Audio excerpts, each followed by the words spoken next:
అంటే మీరు ముగ్గురు స్టూడెంట్స్కి లీడర్ అన్నప్పుడు సో అలానే తీయాల్సింది సబ్జెక్టు గజిబిజిగా చేసేసి అంతా మార్చి మళ్ళీ ఏమిందో తెలియదు కానీ మీరు నలుగురు కలిసి ఆయన జగపతి బాబు యొక్క ఇది అయిపోయింది లవ్ స్టోరీని సక్సెస్ చేసే పనిలో పడతారు మీరు. మెసప్ చేశారు. సో సినిమా ఫ్లాప్ అయింది. అది కాకుండా నేను థియేటర్ చూసుకోవడం మొదలుపెట్టాను. తర్వాత నేను రాబట్టో కార్యం ఏంటంటే అప్పుడు 2013-14 వరకు ఇట్ వాస్ బ్యాడ్ పీరియడ్. అంటే ఇండస్ట్రీ ఏమైందంటే మీరు చూసుకుంటే అప్పుడు మీరు హిస్టరీ చూసుకుంటే మీరు నెంబర్ వేసుకోవచ్చు, చాలా తక్కువ హిట్లు ఉన్నాయి అప్పుడు. బడ్జెట్లు ఎక్కువ, అంటే ఒక సంక్షోభాన్ని ఎదుర్కొంటున్న కాలం అది. ఎక్కువ బడ్జెట్లు, స్టోరీస్ ఉంట్లా ఓకే, అది హిట్ అవుతుందో లేదో మనం చూడాలి. చేస్తాం. ఆ టైం మనకు పైరసీ ఎక్కువగా జరిగిన కాలం. పైరసీ పైగా సింగిల్ స్క్రీన్స్ ఆ టైంలో. ఒకవేళ సబ్జెక్ట్ ఎక్కువ వస్తున్నాయి, డైరెక్టర్స్ ఎక్కువ వస్తున్నారంటే అప్పుడు అనుకోవచ్చు. సబ్జెక్ట్స్ లేవండి అప్పుడు. అండ్ పెద్ద పెద్ద ప్రొడ్యూసర్కి రామనాయుడు గారు చెప్పారు. అండ్ వేరే ప్రొడక్షన్ హౌస్ కదా, పెద్ద ప్రొడక్షన్స్ హౌస్ కదా, వాళ్ళు సినిమాలు తీయటం మానేశారు. ఎందుకంటే ఒక్క సినిమాలోనే ఇంత డబ్బు పెడుతున్నాం, అది వస్తుందో లేదో గ్యారంటీ లేదు. సో దాంతో మనం దెబ్బతింటాం, రోడ్డు పాలవుతాం, అప్పులు పాలవుతాం అని చెప్పి రామనాయుడు లాంటి వాళ్ళే చెప్పారు అప్పుడు. ఇది బ్యాడ్ పీరియడ్గా ఉంది, ఫీల్డ్ కొంచెం ఇదిగా ఉంది అని చెప్పి వాళ్ళే ఆపేశారు. సో అప్పుడు నేను కదా స్టోరీస్ అంటే బాగాలేదండి స్టోరీస్. సో వింటున్నారు. అప్పుడు నన్ను అడిగారు, సార్ మీరు చేయవచ్చు కదా సినిమాలో, అందరూ వస్తున్నారు, మీరు ఎందుకు చేయట్లేదు అని అడిగితే, స్టోరీ బాగుంటే చేస్తాను, లేకపోతే ఎందుకు, మా థియేటర్ ఉంది, హ్యాపీగా చూసుకుంటున్నాను, అందుకని మా థియేటర్ ప్రాపర్టీస్ మా తాతగారి ప్రాపర్టీస్ గారు మీరు చూసుకోవాలి. ఇప్పుడు తాతగారి నుంచి మామూలుగా మీ నాన్నగారు అలా అందరికి అన్నదమ్ములకి అంటే హోటల్స్ ఉన్నాయి, థియేటర్స్ ఉన్నాయి, స్టూడియో ఉంది కదా, మీ వరకు వచ్చినటువంటి ఆ వారసత్వంగా ఆస్తులు పంచుకున్నప్పుడు ఏమేమి వచ్చినాయి మీకు అప్పుడు? మాది రామకృష్ణ 71 వచ్చింది మాకు. ఓకే, ఆ థియేటర్. ఓకే, అదొకటేనా? అదొకటే అండి. ఇంకోటి డాడీ స్టూడియో గారు చూసుకునేవారు, కానీ తాతగారు మెయిన్ అండి. మిగతా వాళ్ళు సాయికృష్ణ బాబాయ్, రామకృష్ణ 35, రామకృష్ణ గ్లిటర్ ఐటీ, దాని హరబాబాయ్కి హోటలు, దాని తర్వాత స్టూడియో అందరు పార్ట్నర్స్. స్టూడియోలో ఇప్పటికీ అందరూ పార్ట్నర్స్ అండి.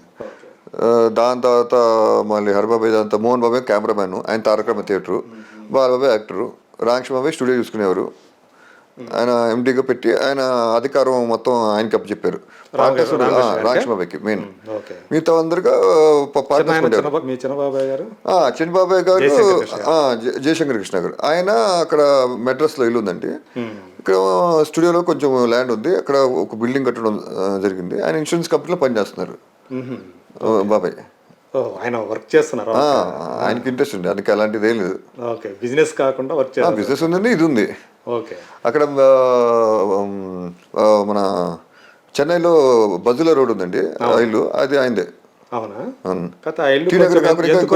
ఉపయోగపెట్టుకుని టీ నగర్ కాకుండా ఇంకో ఇల్లు ఉందండి, అది అంటే టీ నగర్ ఇల్లు అమ్మేద్దాం అనుకుంటున్నాం అండి. ఎందుకంటే బ్రిడ్జ్ ఉంది కదండి, అది టీ నగర్ ఇల్లు, అది అమ్మేద్దాం అనుకున్నాను. ఎందుకంటే అందరూ ఇక్కడ షిఫ్ట్ అయిపోయారు హైదరాబాద్కి. సో అక్కడ ఎవరు ఉంటా, సో అది ఇంకా అమ్మేస్తే బెటర్ అని చెప్పి అది ప్లాన్ చేసామండి. సో అది ప్రాసెస్ జరుగుతుంది. అంటే ఈ మధ్య నేను చూసి వచ్చాను, ఎవరు ఒక వాచ్మెన్ మాత్రం ఉన్నట్టున్నారు దానికి. అది మెయింటెనెన్స్ అని చేస్తామండి, అది వీళ్ళు అమ్ముతామండి టైం వచ్చినప్పుడు. సో మొత్తానికైతే అంటే ఎందుకని అంటే దాన్ని తాతగారి జ్ఞాపకార్థం ఉంచుకోకుండా అలా అంటే ఏదో అప్పుడు ఏదో అన్నారు మ్యూజియం లాగా దాన్ని ఏదో మార్చాలని ఏదో ఆలోచన లేదు.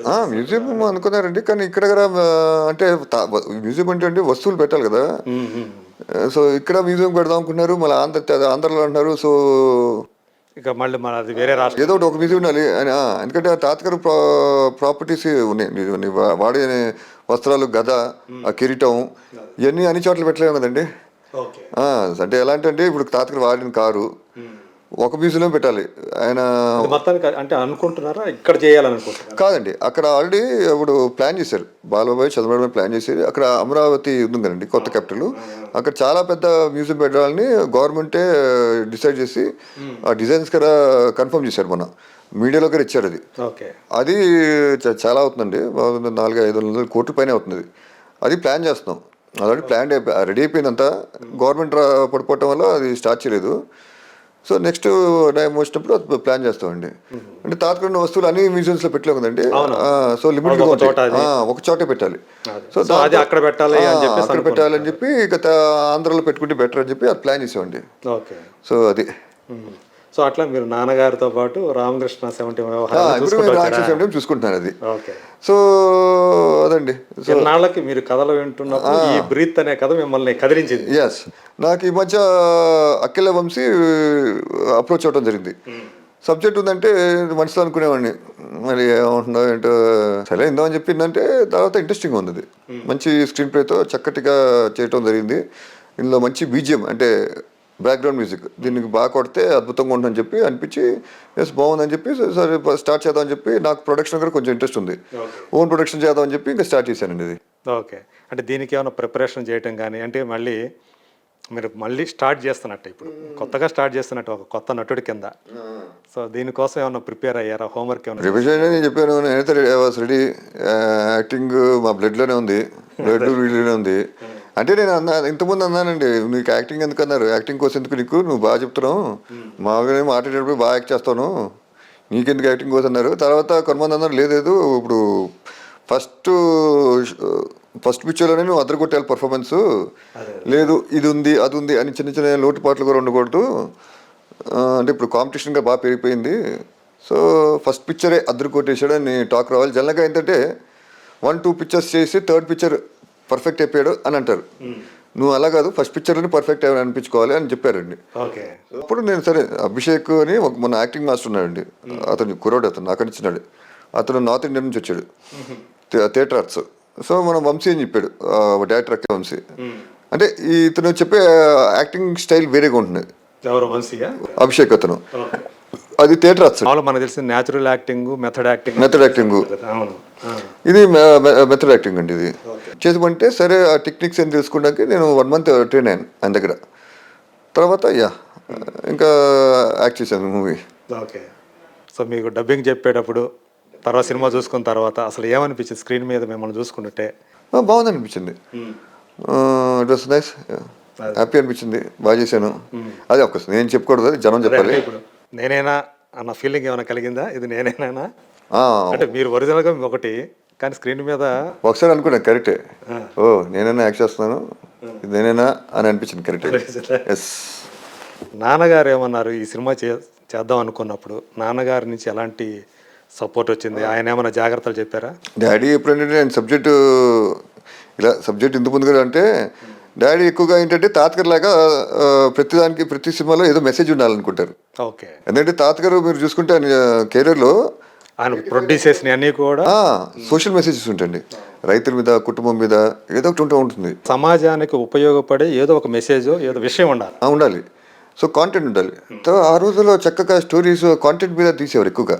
సో డాడీ అనేవారు ఏదో మెసేజ్ ఉండాలరా, కాంటెంట్ ఉండాలంటారు. అరే బాగా ఇది ఉందే, అది జనంలో సమస్య, ఆ సమస్య మీద సినిమా తీయాలి. కానీ అప్పుడు పాప సర్టిఫికేట్ దొరకలేదు. సో ఇప్పుడు కూడా ఆయన స్టోరీ చెప్పినప్పుడు ఆయన లేదు యాక్చువల్లీ చెప్పాలంటే, ఫస్ట్ వినలేదు, తర్వాత విన్నారండి. అది బాగుంది, ఒక మెడికల్ మాఫియా మీద సబ్జెక్టు చక్కగా చేశాడు డైరెక్టర్ అని చెప్పి డాడీ ఓకే డాడీ చూసుకో ప్రొడక్షన్. ఎందుకంటే డాడీ పేరు ఊరికనే ప్రొడ్యూసర్గా ఊరికనే పేరు పెట్టారు, నందమూరి జయకృష్ణ అని. ఆయన గౌరవం ప్రేమ. డాడీ ఓకే ఆయన పేరు పెట్టుకోరా, మొత్తం నువ్వే చూసుకున్నారు. ఎందుకంటే 72 years అయినా ఎక్కువ వర్క్ ఉంటుంది ఇక్కడ, సో వర్క్ ప్రెషర్ ఎక్కువ ఉండకూడదు డాడీకి, లైటర్ వెయిన్గా చేసుకోవచ్చు. సో వద్దు డాడీకి చెప్పాను, నేను వద్దు అన్నారు, నేను చూసుకోను అన్నారు. వద్దాడి, ఎందుకంటే వర్క్ ప్రెషర్ ఎక్కువ ఉంటుంది కదా, మీకు ఇబ్బంది అవుతుంది, హెల్త్ ప్రాబ్లమ్స్ వస్తాయండి, అందుకోసం అని చెప్పి తెలుసుకుంటాను. టెన్షన్స్ ఏం పడద్దు, హ్యాపీగా వస్తే టెన్షన్స్ ఉంటాయి అక్కడ. ఆయనకి మళ్ళీ ప్రొడక్షన్ అంటే చూసుకోవాలి కదండి, చాలా వర్క్స్ ఉంటాయి. సో ఎందుకు అని చెప్పి ఆయన కూడా హెల్త్ కాన్షియస్లో ఉండి ఆయన కూడా సైలెంట్గా ఉన్నారు. నేను మొత్తం A to Z ప్రొడక్షన్ చూసుకోవటం జరిగింది. మరి మీకు కొంచెం ఇబ్బంది అనిపించలేదా? ఒక పక్క ప్రొడక్షన్ చూసుకుంటే ఒక పక్క యాక్టింగ్ చేయటం అనేది ఇబ్బంది అనిపించలేండి. మాకు ఎక్కడండి, మాకు వర్క్ ఎంత ఇస్తే అంత మేము హ్యాపీ ఫీల్ అవుతాం, అంత ఇష్టపడతాను. తాతయ్య గారు అయితే ఎన్ని సవ్యసాచిలాగా అన్ని చేశాడు, అన్ని చేశారండి. సో మీరు అసలు నాన్నగారు ఎందుకొని మీ బాబాయిలు అందరూ తర్వాత నాన్నగారు చూసుకుంటే ఎక్కువగా నాన్నగారు కొంచెం లో ప్రొఫైల్లో బయటకు రాకుండా ఎందుకు అలా ఉండిపోయారు? చూస్తే మంచి అందగాడు ఆయన. అవును, ఆయన డిగ్నిఫైడ్గా ఉంటారు. తాతగారు ఏంటంటే ప్రాపర్టీస్ అప్ చెప్పేశారు, అంటే పెద్ద కొడుకు ఆయన అంటే రామకృష్ణ పెద్దనం పెద్ద కొడుకు వస్తారండి, ఆయన చనిపోయారు. ఆయన అవును చిన్న వయసులో చనిపోయాడు కాబట్టి ఈయన పెద్ద కొడుకు. పెద్ద కొడుకారు. సో అప్పుడు ప్రాపర్టీస్ చూసుకోవాలి. 70 ఉంది, 35 ఉంది, హోటల్ ఉంది. శంషాబాద్లో 250 ఎకరాలు ల్యాండ్ తీసుకున్నారండి. యాక్చువల్లీ అది ఎవరు తెలియదు అది. అది కదా అప్పుడు తాతగారు తీసుకున్నారు. అప్పుడు డాడీ చెప్పారు మ్యాక్సిమంగా ఈయన జస్ట్ ఇలా చేయమని చెప్పారు. మొత్తం అంతా ఎగ్జిక్యూషన్ అంతా డాడీ చేసేవారు. దేనికో ఏ పర్పస్ కోసం తీసుకున్నారు అది? అప్పుడు ఫామ్ లేకండి, ఫామ్ లేక చేసేవారు. తోట గీట చేసేవారు, చాలా చేశారండి అది తోట. అది నేను ఒకరోజు అందరికి చూపిస్తాను తోట, ఎన్టీ రామారావు తోట వీడియో తీసి చూపించాలండి. మార్నింగ్ మధ్య చూసే ఆ తోట యాక్చువల్లీ అమ్మేశారు తాతగారు అప్పుడే. ప్రాపర్టీస్ ఎక్కువ ఉండటం వల్ల చూసుకునేవాడు లేక, డాడీకి టైం లేక, అందుకే 70-35 హోటల్ ఈ ఏజ్ టైం సరిపోయింది మన స్టూడియో. సో టైం లేక ఇంకా అమ్మేశారు అది. సో అంటే ఇప్పుడు పెద్ద కొడుకుగా ఆ బాధ్యతలన్నీ కూడా నాన్నగారు తీసుకున్నారు. అవును, తాతయ్య గారు అప్పచెప్పారు. అవును. సో తాతగారు ఇంకా డాడీ మళ్ళీ ఫ్యామిలీ మెంబర్స్, ఫ్యామిలీని చూసుకోవాలి. సో ఇంకా అందులో బిజీ అయిపోయి లో ప్రొఫైల్గా ఆయన 7 అన్నదమ్ములు, ఆరుగురు అండి. అవును, 6 అన్నదమ్ములు. అప్పుడు బాబాయ్ చిన్నవాళ్ళు, సాబాబాయ్, అరబాబాయ్ మిగతా వాళ్ళు చిన్నవాళ్ళు. మీకు మీ చిన్న బాబాయ్కి వయసు పెద్ద తేడా ఉండదేమో కదా? ఎవరికి? జయశంకర్ కృష్ణ గారికను మీకు వయసులో పెద్ద ఎక్కువ గ్యాప్ ఎక్కువ ఉంటుంది. అవునండి, నాకు బాబాయ్కి చెప్పాలంటే 10 years తేడా అండి అంతే. బాబాయ్ గారు ఆయన డిగ్నిఫైడ్గా ఉంటారు. ఆయన కూడా అసలు బయటకు కనిపించరు. బాబాయ్ గారు కనిపించరు. మీకు చూసుకుంటే అసలు ఎవరు కనిపించారండి ఎక్సెప్ట్ మోహన్ బాబు కెమెరామెన్. ఆయన కూడా పెద్ద తెలియదు. సాయికృష్ణ బాబాయ్ తెలియదు, మా డాడీ తెలియదు, హరబాబాయ్ ఒకరు తెలుసు, మోహన్ బాబాయ్ తెలియదు, రామకృష్ణ బాబాయ్ తెలియదు అప్పుడు ఫస్ట్లో, జయశం బాబాయ్ తెలియదు, ఉట్టి హరబాబాయ్, బాలబాబాయ్ వీళ్ళిద్దరు తెలుసు. తెలుసు, ఎక్కువగా తెలీదు. ఈ జనరేషన్ వరకు తెలియదు, అసలు ఎవరికి తెలియదు. సో ఎక్కువగా తెలిసిందంటే హరికృష్ణ బాబాయ్, బాలబాబాయ్. బాలబాబాయ్ అంటే మీకు తెలిసిందే, ఆయన గురించి చెప్పగల చరిత్ర.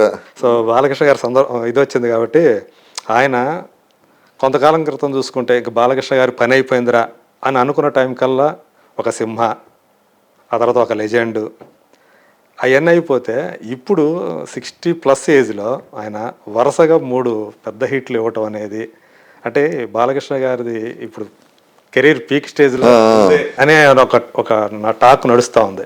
సో మీకేమనిపిస్తుంది ఆయన కెరీర్ అది చూసుకుంటే?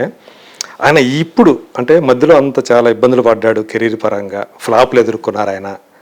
తర్వాత బోయపాటి గారి కాంబినేషన్లో ఒక సింహ, ఒక లెజెండ్ లాంటి సినిమాలు వచ్చినాయి.